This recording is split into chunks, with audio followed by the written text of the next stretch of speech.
Hello, everyone. Welcome to Turner Cemetery, History and Significance. So to start with, where is Turner Cemetery located?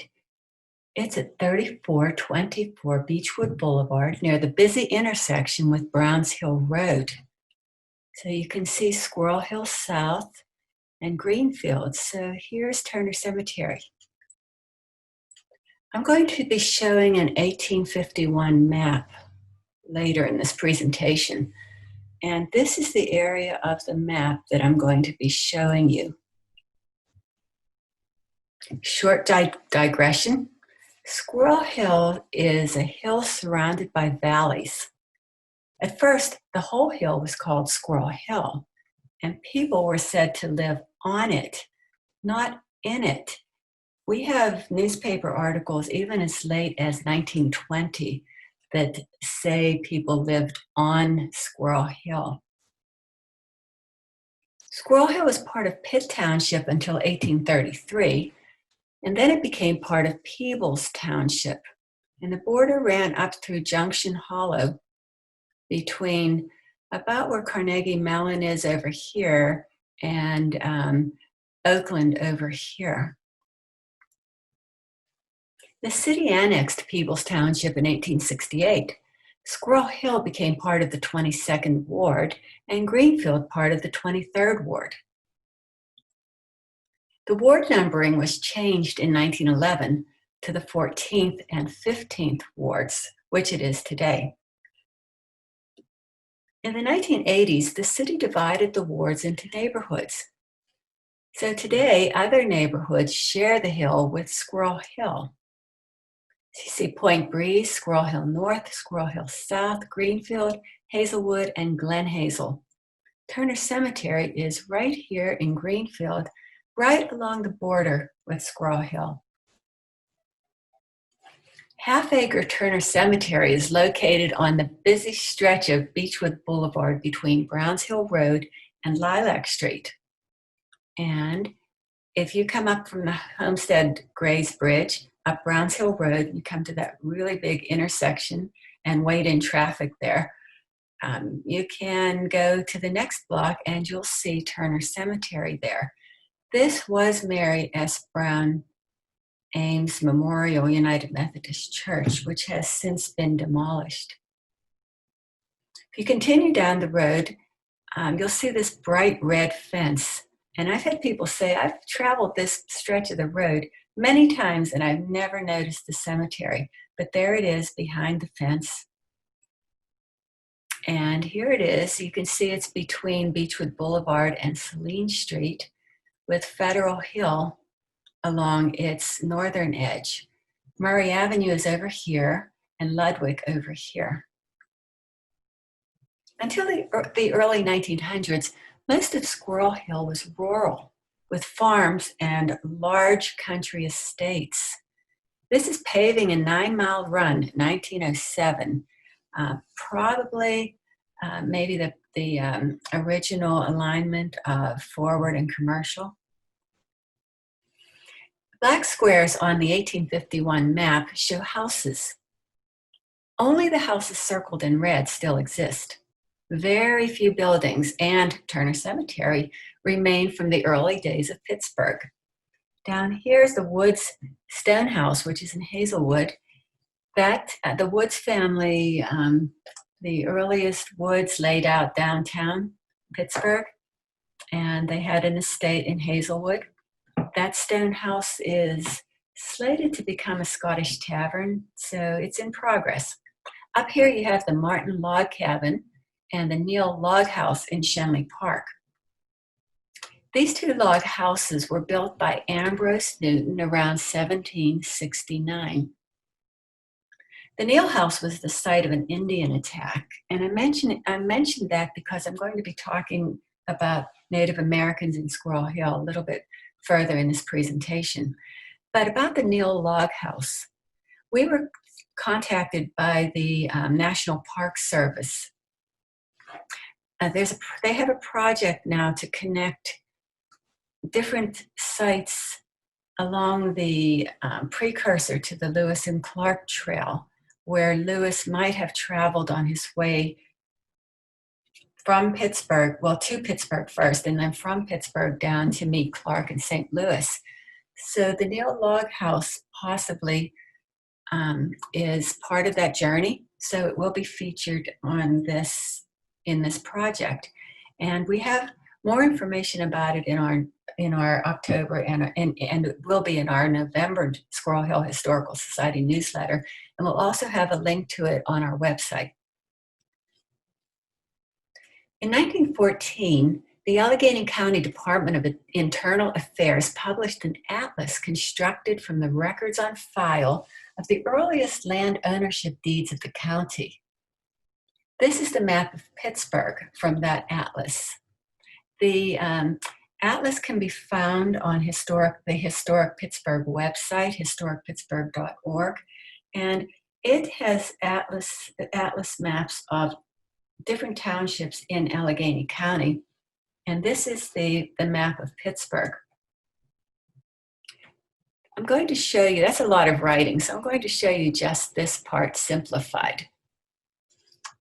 It shows the first landowners of Squirrel Hill. This black line is present-day Squirrel Hill boundaries. Didn't exist back then.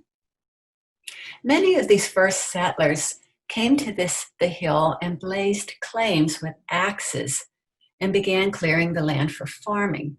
They did it as squatters. There was no legal right to the land, but they came, marked these trees. This is not Squirrel Hill, it's just an idea of what a tomahawk claim, as they were called, might have looked like. So when the land was officially owned by Pennsylvania, these squatters had to go downtown to the land office and legalize their claims so that the land office knew about them and also could charge taxes for them. So here you see John Turner in Federal Hill. It was the name of his estate, 1787.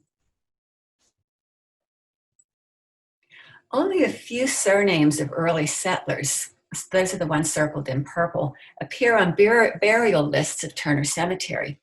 Most people were buried in burial plots on their own farms. Here's an example. The Fleming burying ground near English Lane still appeared as late as 1872. The Fleming property had shrunk a lot. You can see how big it is here. And it was just this much here, but here's the graveyard. That's along English Lane, which is the small road beside the Blue Slide Park playground in Frick Park. Nothing is left of that graveyard, nothing. So the development of the neighborhood is portrayed in the Squirrel Hill Post Office mural. This is a very significant work of art. It's called The History of Squirrel Hill, and it was painted by Alan Thompson in 1942. It was similar to and related to the New Deal programs, but these post office murals were done by artists working for the section of fine arts, which was administered by the procurement division of the Treasury Department. And most of these artworks adorn post offices because the government wanted the art to be accessible to all the people. It was paid for by taxpayers' dollars. So you can see Alan Thompson was told when he was going to paint this mural that he should walk around Squirrel Hill and look at the scenes of the community and talk to people about their history. So on the left side of the mural was the 1942 version, and this right side of the mural shows Squirrel Hill in its early days. Just as usual with murals, this is not a complete picture. It's a composite of a number of different vignettes showing scenes from early Squirrel Hill. So you have on the far right, Native Americans attacking a settler. You have someone clearing trees for farming. a log cabin, plowing the fields. This man is not churning butter. Instead, he's probably grinding rye grain to make mash for whiskey. Over here, you see a frontiersman, and here's some squirrels. This is Squirrel Hill. Some people think this, they've told me, they think this scene is made up because you can't see the river from Squirrel Hill. Well, there it is. From this very spot along Beechwood Boulevard, you can see that bend in the river. The story of Turner Cemetery, though, does start farther up from where the cemetery is located, right here in this log cabin. Gertie log cabin of old Indian days nestles among exclusive homes of rich in Squirrel Hill. Simon Gertie blazed a claim to 140 acres of land on Squirrel Hill around 1765. And here is a photograph of his cabin in 1921. You can see in the background a concrete arch bridge. That's not the Beechwood Boulevard Bridge, called the Greenfield Bridge, but that's its sister bridge, the concrete arch Murray Avenue Bridge that was demolished in somewhere around 57, I think. But anyway, the Moorfield Hotel would be right up here today. There's the cabin. And the cabin was located near the entrance to the Squirrel Hill Tunnel. So somewhere around here, here's the Squirrel Hill Tunnel, here's the medical marijuana facility. So if you're on Beechwood and you turn left, it takes you up into Squirrel Hill. The display board at Fort Pitt Museum gives a summary of Simon Gertie's life. He was captured by Native Americans during the French and Indian War, raised by the Seneca until he was returned to Fort Pitt in 1764. And not only he, but his mother and 3 brothers and his youngest half-brother were all captured and separated. He became an officer in a Virginia regiment, served as a scout and interpreter at Fort Pitt. Then, angered by the Americans' treatment of Indians, he deserted to the British in 1778. He incited Native Americans with his fiery rhetoric, supplied warriors with arms to attack settlements. And this sentence, he was angered by Americans' treatment of Indians and deserted. That is the reason he had to leave the United States when the war ended, and he died in Canada. Squirrel Hill Historical Society members and friends of Turner Cemetery from Mary S. Brown Memorial Ames Church successfully applied for a Simon Gertie, Pennsylvania State Historical Marker in 2017. And this effort was led by Squirrel Hill Historical Society member Eric Marchbeam. I'm not going to read what's on the plaque. If you want to take a look at it, it's similar to what was on the Fort Pitt Museum's placard. But one thing I wanted to say was that right now the Fort Pitt Museum is having an exhibition of this very, very confusing and violent time between the French and Indian War and the Revolutionary War, where skirmishes were taking place between Native Americans, between, believe it or not, the Virginians, who also claimed the land around here, and the Pennsylvanians. So the conflict wasn't settled between the Virginians and the Pennsylvanians until into the Revolutionary War, because they had to concentrate on fighting a common enemy, the British. So if you want to see the exhibition, it is down at the Fort Pitt Museum right now. Gertie's property was extensive. It was over 100 acres. Eventually, it extended all the way from Hazelwood Avenue to the south up to Pecosset Street, coming down along the borders not identifiable anymore here, but Saline Street on this side and McCaslin Street to the left. Simon Gertie's half-brother, John Turner, acquired the Gertie farm, and he called it Federal Hill. He didn't inherit it right away because Simon's older brother, the oldest brother, Thomas, stayed loyal to the United States, and he was the one who inherited the land, but he thought Squirrel Hill was getting too crowded, and he decided to go up to Millville and run a trading post up on Gertie's Run, which is where that name comes from. So that's Thomas Gertie for Gertie's Run, not Simon Gertie. But John Turner built a log cabin up the hill near Frank and Loretta Streets in Greenfield in 1789, and it wasn't torn down till 1929. In 1785, Turner chose a spot on his farm to bury his mother. He let friends and relatives bury their dead there too. At first, the graveyard probably had fences around individual family plots, as is shown in the picture. Now, this is not Turner Cemetery. This just is to give you an idea of what it might have looked like in the early days. So when Turner died in 1840, he willed the burying ground to his community, and that community was Peebles Township at the time. And you can see the word Peebles on this map, P-E-E-B-L-E-S. The names of families with members buried in Turner Cemetery appear on the map in 1851. Many more of them were on the warranty map. You have Blashford and Switch and Delmont Jones, McCaslin, Little, Patterson, Winders. And not only are they on the map, but you might recognize some of the other names such as Forward, Phillips, Wilkins, Douglas, Fleming. Up here is Murdoch, Mary Shanley's, I guess it would be her grandfather, Crone. So anyway, you can see that these names from the past still exist today, these as streets rather than properties.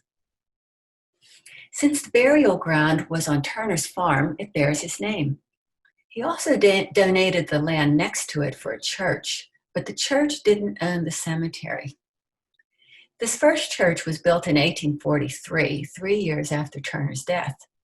It was the first brick church in Squirrel Hill.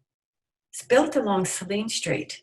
Because Beechwood Boulevard didn't exist at the time, Saline Street was the main street through Squirrel Hill.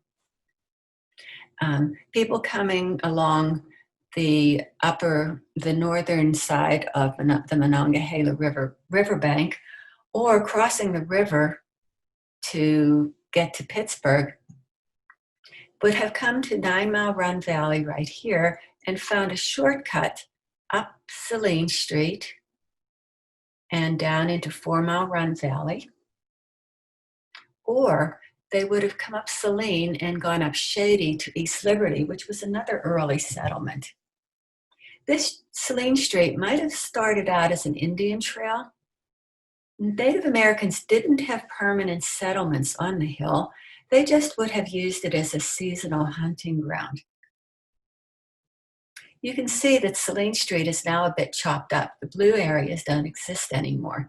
This was destroyed in the slag dump, the slag dumping era, and up here was wiped out by the Parkway East. About the Native Americans, what we thought was an arrowhead was found in the cemetery in the 1980s. In 2013, Mercyhurst archaeologists identified it as a 3,000-year-old Steubenville stemmed spear point, an artifact of the Panhandle archaic culture. So it seems as if Native Americans had been roaming this area for at least several thousand years. In 1881, Brown's Chapel, a larger frame structure, was built. The church continued to maintain the graveyard, but it closed in 1888. When Captain Sam Brown decided to build a stately stone church as a memorial to his mother, Mary S. Brown, he built a temporary frame church until his church was built. In the stained glass windows of the church that he built were portrayals of these first churches. And this is Brown Chapel in 1881. And over here is the temporary frame church. Cemetery is here. And I wish the picture had extended a little bit farther over so we could see a bit more about where the tombstones might have been located back then. All of those three early churches fronted on Saline Street. The large stone house that replaced them and is still there was built as the parsonage for the 1908 church. But that church fronted on Beechwood Boulevard. This house is now in private hands. As Pittsburgh grew in population, small churchyards and graveyards weren't big enough now to hold all the burials. So a new concept of vast park-like cemeteries developed. Allegheny Cemetery opened in 1844 and the Homewood Cemetery in 1878. So these beautifully landscaped park-like cemeteries were sort of they were the death knell to the little churchyards and graveyards that dotted the farmlands in the area. Mary S. Brown and most of her family are buried in Allegheny Cemetery. And this pyramid mausoleum, which is sort of a landmark in the Homewood Cemetery, was Harry Brown's pyramid. He was the brother of Sam Brown, who started to build the church. He died, and Harry Brown finished the church. This incomplete chart shows the date and age range for people buried in Turner Cemetery, and one day I'm going to get around to finishing this chart. But it shows that the cemetery was most active in the mid-1800s. When the church next door to the cemetery was abandoned in the late 1800s, so was the cemetery. By 1903, it looked like this. Some families disinterred their deceased and reburied them in family plots in the Homewood Cemetery. Here's a headstone in the Such family section in the Homewood Cemetery. It may have come from Turner Cemetery. When the new Mary S. Brown Memorial Chapel was built in 1908, the cemetery was cleaned up. And this light horizontal line in the center, right here, is Beechwood Boulevard. So Saline Street was sort of relegated to being a side street now because there was this grand new boulevard where brand new houses, substantial houses were springing up. So this is where the new church was fronted. But look how uneven the ground is still in Turner Cemetery, probably at some point from the digging that had gone on for the tombs that were, the graves that were disinterred. The church used the cemetery for special events. Sometimes it would remove the tombstones and then put them back after the event. And here you see Children's Day in 1915. This is the church that was built in 1908. It looked like this before it was demolished with that black Pittsburgh patina on the stones. In 2010, Turner Cemetery looked like this. Today, these tombstones have been moved around again, rearranged. They've been cleaned. The marble is now white again. Headstones and footstones were matched where possible. And here you see, right here in the middle, this is Thomas Tompkins' tombstone. This is his headstone, and his footstone is very similar but smaller. The burials are oriented toward the east. The people believed Jesus would return from that direction. They wanted to be able to spring up to greet him. How do we find out who's buried in the graveyard? How do we know? There's no official ledger books listing burials. We don't know the actual number of people that are buried there. And estimates range from 50 to 70. There could be more. We're not sure. We find records in articles in old newspapers. This one from 1903 has a burial compilation within it. Over here, this is one of the earliest online websites that I found that listed burials from Turner Cemetery. In 2006, Paul Heckthorne wrote Keep the Home Fires Burning, but he went around compiling the information from various old cemeteries, including Turner Cemetery. And then we have Civil War records of soldiers whose military records say they were buried at Mary S. Brown Memorial, number 10. Now, we have no idea whether that means they were buried from the church and taken to other cemeteries, or if they were buried at Turner Cemetery. And this is something that we do want to research. We haven't had time to look into this yet. But as you can see, no stone, no marker, suggesting that David Kennedy was buried in Turner. There's also turnercemetery.org, which is my website, and I'm working with researchers to put information on this website, not only about Turner Cemetery, but about Mary S. Brown Church, because they're related. And we get requests from genealogists. People contact us through the website whose ancestors are buried in Turner Cemetery. So it's a very good conduit for information. And in 2013, an archaeology student from Mercyhurst University studied Turner Cemetery for her undergraduate thesis. She used a flux gate gradiometer to examine the ground, searching for anomalies that might indicate burials. Now, these only show anomalies. To do a more thorough check of what's under the ground would need a ground penetrating radar, which we haven't been able to get yet. That would show us where actual burials were. And we don't want to know in order to do any digging, but we would like to mark the actual graves. And we knew the tombstones had been moved around a lot. As expected, the scans didn't show much correlation between tombstones and possible burials. The red marks on the scan, and this is only the lower half of the graveyard. This isn't the upper half, just from the middle on down. But you can see these red marks, these red squares. They're very small over here, but that shows where the gravestones, where the tombstones had been in 2013 when the Mercyhurst student did the scanning. And we were puzzled, though, as to why the graves of John Turner and his wife Susanna weren't buried beneath their large tombstones. There isn't a correlation there.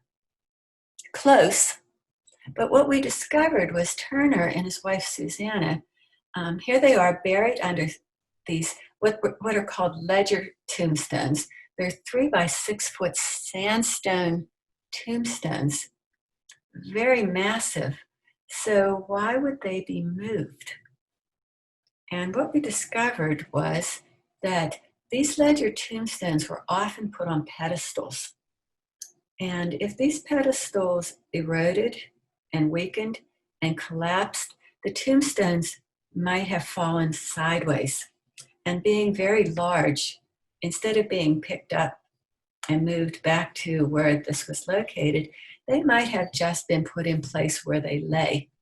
And this is a picture of them from 1903. So you can see how thick they are. The book Right Here in Squirrel Hill by Hodge McIlvaine Eagleson is an informal history of the early years of the community. Eagleson relates that John Turner shot 2 Indians who were about to attack his cabin and gave them a respectful burial in the burial plot on his farm. It's an illustration from the book, and you can see John Turner sees the Native American through the window. And this book, it's an informal history. Eagleson probably talked to people who were descendants of people who lived back then and got their stories. But there's a lot more that could be added. So this book is out of print. I have plans to scan it and then annotate it and get it back into publications, because it's very few copies of it exist, and it can't be lost. So that's a project that we're going to be undertaking. Now, the scan showed two burials right where tradition says the two Native Americans are buried. So you see these these are modern tombstones, and down here, there's these two graves right where tradition says they were. Today, they have new wooden crosses marking them, and the reason they're crosses is because, according to right here in Squirrel Hill, the book, Eagleson says that John Turner was a devout Christian, and he wanted to give the Native Americans a decent and respectful Christian burial. Excuse me. Every headstone has a life story beneath it. We know a few of the stories. J.P. Clark was a Civil War veteran. His tombstone says, Company C, it could be G, 103 Pennsylvania Infantry. And you can see his tombstone here, and it faces the tree. He might have been a nephew of Susanna Turner, whose maiden name was Clark. But we're not sure because his records are confusing and even somewhat contradictory, because it's such a common name. We might be looking at several John Clarks, but it appears that this John Clark was captured and held in Andersonville prison. Some other veterans are also buried at Turner Cemetery. And if you remember what I said about David Kennedy, we don't know all of them because only a few have grave markers or descendants who have tracked their history. So we have John Turner, who fought in campaigns against the Indians. Over here is William Craig, who fought with Admiral Perry in the War of 1812, and that's a modern tombstone marking his grave. Well, not marking his grave because we don't know where he's buried, but just marking that his presence is somewhere in the graveyard. Abraham Boother has several variations of his name. Booker's another one. He crossed the Delaware River with Washington to overcome the Hessians at Trenton on Christmas night. He died at 86. Henry Bruno has no tombstone. He fought in the Mexican-American War. Down here, William Nelson has no dates, fought in the Civil War, was in the cavalry. Over on this side is Samuel Falks, has a variation of spelling as well. He was discharged on a surgeon's certificate in 1862 and died the next year. And I was surprised, 57 years old, to be that old to be a soldier. Latest person to be buried in the cemetery and a Korean War veteran was Kenneth Gertie. He was a direct descendant of Thomas Gertie. And if you remember, Thomas was the oldest Gertie brother who remained loyal to the American side. He's the one that went to Millville and has the Gertie's Run named after him. Ken thinks, though, that Thomas wanted to be buried back at Turner Cemetery with his family. And Kenneth believed strongly that Thomas is buried here, and he wanted to be buried here too. So his urn is now under this marker. John S. Duncan was a teacher of penmanship at Tufts Business College. The inscription says, John S. Duncan, professor in penmanship, died October 10th, 1861.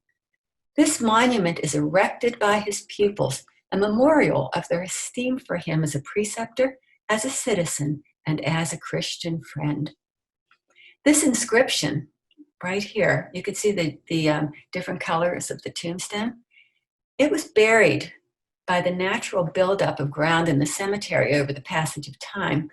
And in 2011, a researcher, and I was with him, we dug down more than a foot to uncover this inscription.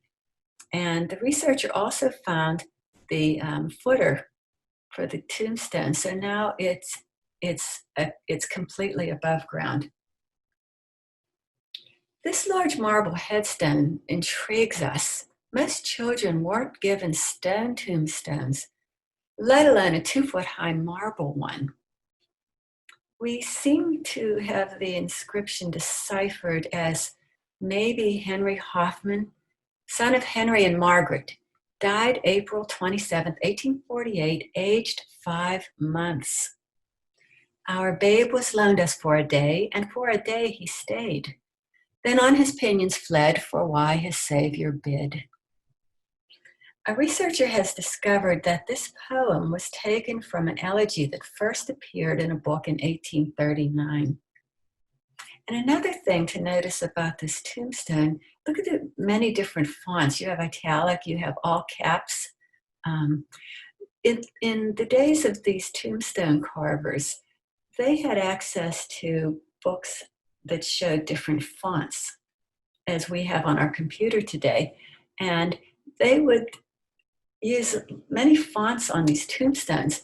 We have another tombstone in the cemetery where on the very back bottom is one of the carvers was practicing the alphabet. David Duke died September 18, 1835 at the age of 13.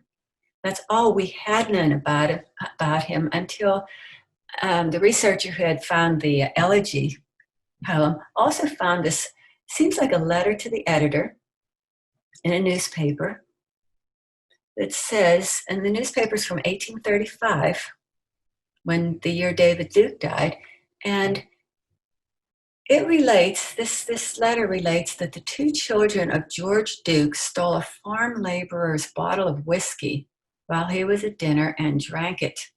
The older son died. So very, very sad story. Until the late 1800s, many of the people who lived in Squirrel Hill were farmers, but there were other occupations as well. Here's 1898, Hasley Farm. One of the earliest industries in Squirrel Hill was salt production. Salt was needed for preserving food. There was a salt marsh in 9 Mile Run Valley, and by 1816, wells had been laboriously drilled to bring brine to cisterns, where it could be boiled off to make salt crystals in the salt works. Now, there's no salt deposits under Squirrel Hill, even though that formation is called the Salzburg Formation. What happened was, as rain fell in the salt marsh, it would trickle down into the sandstone formation and leach salty minerals out of the stone. And then when it was brought to the surface, either in this marsh naturally or when wells were dug, and they were 300 to 600 feet deep, drilled by hand, brought up to be put in these cisterns. Then they would be boiled off in salt works that had these large salt pans. The fuel to boil these off was coal or wood. Now, coal burned hotter and longer, so it was more of a desirable fuel.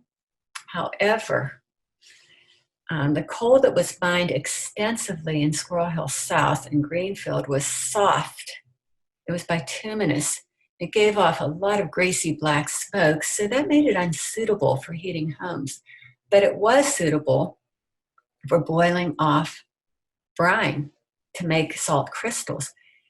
This is a painting of Salt Works on Sawmill Run by Russell Smith. This is in Carnegie Museum of Art, And you can see the smoke that's coming from this saltworks. It seems that if you imagine 9 Mile Run Valley with this smoke coming up, Squirrel Hill might have been fairly polluted, have air pollution in those days as we sometimes experience today. Anybody, by the way, anybody who remembers what burning coal smells like can just imagine what smell was going on in that valley. Mines in the area provided the fuel to burn off the brine at the saltworks. Here's the saltworks down here. By this time in 1851, it was owned by Irwin Saltworks. He owned property around here. I haven't found any relation between him and the town of Irwin. But anyway, if you look on this map and you see these things that look like little flowers, those are mine entrances. So they were all over the place in early Squirrel Hill. Here's a modern map of mined out areas in the Squirrel Hill neighborhood. And you can see the purple is approximately the same as the 1851 map, but you can see here's Such's mine, started right on the other side of Saline Street, going up the hill to Landview, went along the hill around here that skirts Beechwood Boulevard.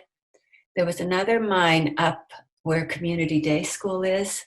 The old St. Philomena's School was heated by coal from this mine. They dug mine. That's one of the reasons that the playing field is below Beechwood Boulevard and flat, because there's coal was mined there. And that's up above the Squirrel Hill tunnels. But look at Greenfield, almost completely undermined. If you're wondering where the other mines are, this was around Beth Shalom up on Beacon and Shady, extended under Forbes and Shady, and all the way to Ellsboro just about. This is the highest part of Frick Park. This is about where the Blue Slide Playground was. So there were coal mines in Squirrel Hill, but you can see Squirrel Hill doesn't have a lot of undermining. Greenfield and Hazelwood do. And the area of South Squirrel Hill near Turner Cemetery had a lot also. Such family members also, they had a long time presence in Squirrel Hill. And one reason we know somewhat more about them than any other family was that one of their descendants visited us. She now lives in St. Louis, but she came and visited us and gave us a lot of information about them. So Such was not only a farmer, but here is one of them. This is Andrew Such as a ferry boat owner. Before bridges, that was one of the only ways to get across the river. Saturday, October 10th of this year, the Squirrel Hill Historical Society and the Friends of Turner Cemetery of Mary S. Brown Ames Church held a history walk at the cemetery. We didn't have one in 2019 because of the demolition of the church, but we decided to have a very, very scaled down version of it this year in spite of the COVID epidemic. So it was just outdoors with, it was self-guided, and it was a beautiful day except for the winds from the hurricane that was coming. So anyway, we had a nice time, but if you missed it, you can still visit Turner Cemetery anytime. The gate is at the corner of Federal Hill Street and Saline Street. There's no entrance right now from Beechwood Boulevard because there's a chain link fence again because of the demolition of the church. Before you go, you might want to read a little bit about the cemetery and the people buried there, more than I've given in this talk. So you can go to turnercemetery.org. And just a reminder that these tombstones are very fragile. So please don't touch them or make rubbings of them. The people buried in Turner Cemetery once gathered here to lay their loved ones to rest. A church member present at our latest Turner Cemetery History Walk said, she just remarked that those people are still bringing people together in fellowship at the cemetery. And here's a picture of the 8th Pennsylvania Regiment reenactors at our 2017 Turner Cemetery History Walk. And hopefully next year we will be able to do, to go back to having a larger event with food and a speaker and reenactors, as we've been doing for the last 10 or so years. So thank you. And there's the Squirrel Hill Historical Society website and our email address and the Turner Cemetery website.